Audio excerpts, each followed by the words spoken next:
శ్రీ పద్మావతి అమ్మవారి కార్తీక బ్రహ్మోత్సవాలు.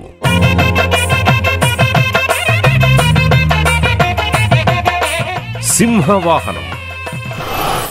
వేదసౌధ విహారిణికి సింహవాహన సేవ.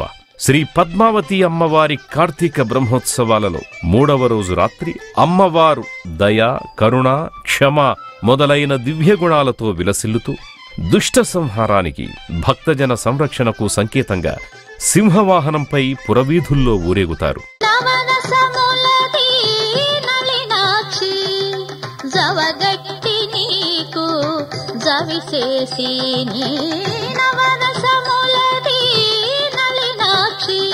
యోగశాస్త్రంలో సింహం గమనశక్తికి, రక్షణ శక్తికి ప్రతీక. అఖిల లోకాలను కాపాడే జగజ్జనని సింహవాహన విహారం భక్తకోటికి అభయప్రదాయకం. సింహవాహనం నవంబర్ 19వ తేదీ రాత్రి 7 గంటలకు తిరుచానూరు నుండి ప్రత్యక్ష ప్రసారం మీ శ్రీ వెంకటేశ్వర భక్తి ఛానల్లో వీక్షించండి, తరించండి.